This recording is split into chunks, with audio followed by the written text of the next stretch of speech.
Imagine bidding farewell to your beloved coffee, your comforting tea, your energizing sports drinks, even your weekend glass of wine. Picture only having water to quench your thirst for an entire week.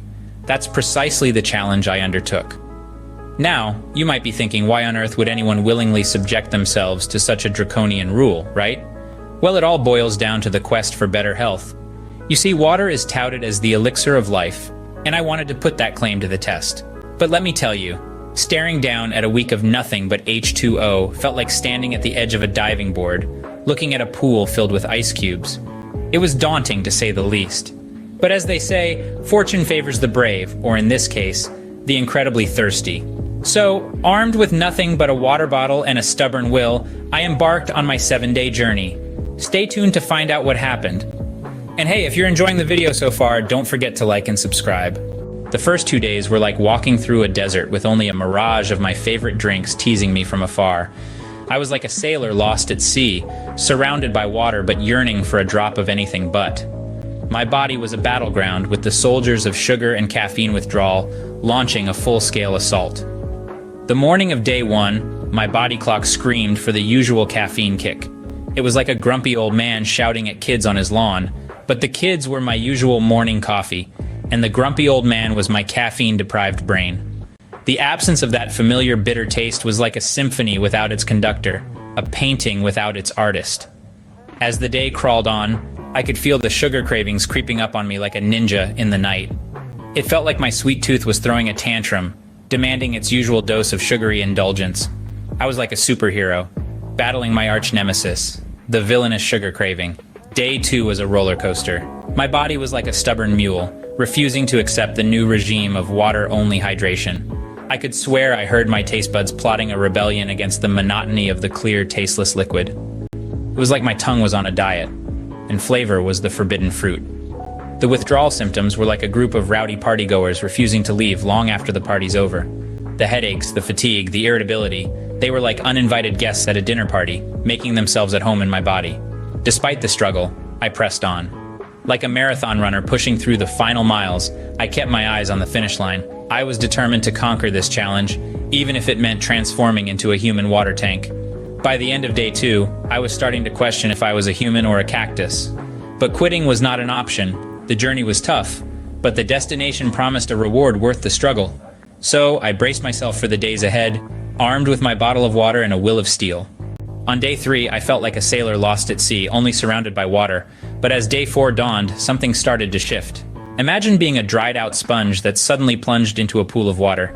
That's how my body felt, starting to soak up all the hydration like a kid gulping down his favorite soda.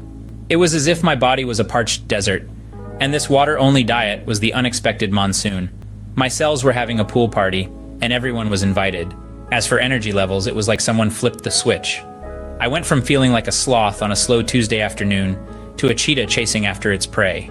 I was a wind-up toy that had just been wound up, ready to dash across the room. The sluggish feeling of the first 2 days was slowly being replaced by a newfound vitality that was as surprising as it was invigorating. Now let's talk about cravings. If before I was like a sugar-addicted toddler in a candy store, now I was more like a monk in meditation. The cravings didn't vanish, they were still there, lurking around like a cat waiting to pounce. But they were more like whispers than shouts.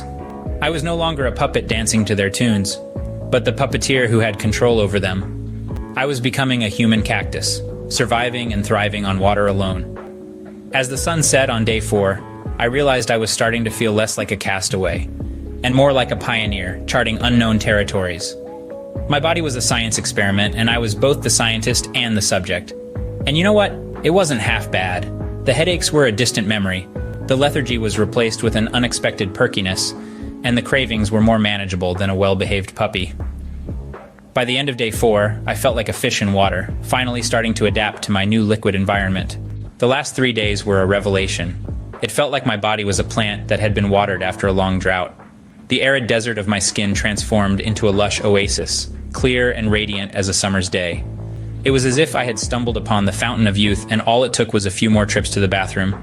My digestion, once a stubborn mule, started functioning like a well-oiled machine. Imagine a slow, old steam engine turning into a bullet train overnight. The discomfort and bloating were replaced by a feeling of lightness, as if I could float away any moment. It was like my stomach had finally found its rhythm in the dance of digestion. And then, there was sleep. Oh, the sweet, sweet sleep. The tossing and turning of yesternights felt like a forgotten nightmare. I was now having a love affair with my pillow, diving into the depths of sleep like a pearl diver in search of treasures. Each morning I woke up feeling refreshed, like a bear coming out of hibernation, ready to take on the world. In these 3 days, water and I became inseparable. It was my constant companion, my liquid armor against dehydration. I was no longer just a man, I was a well-hydrated, water-guzzling machine. By the end of day 7, I had become a well-hydrated, water-guzzling machine. So, after 7 days of only drinking water, here's the shocking revelation. This journey, as simple as it seems, was like battling a dragon armed with only a water pistol. But you know what? It was worth it. My body felt like a freshly tuned instrument. The energy levels were soaring, and my mind, clearer than ever. I challenge you to experience this transformation. Remember, sometimes the simplest ingredient, water, can be the magic potion your body needs. If you enjoyed this journey, hit the like button and subscribe for more adventures in health and wellness. Until next time, stay hydrated, folks.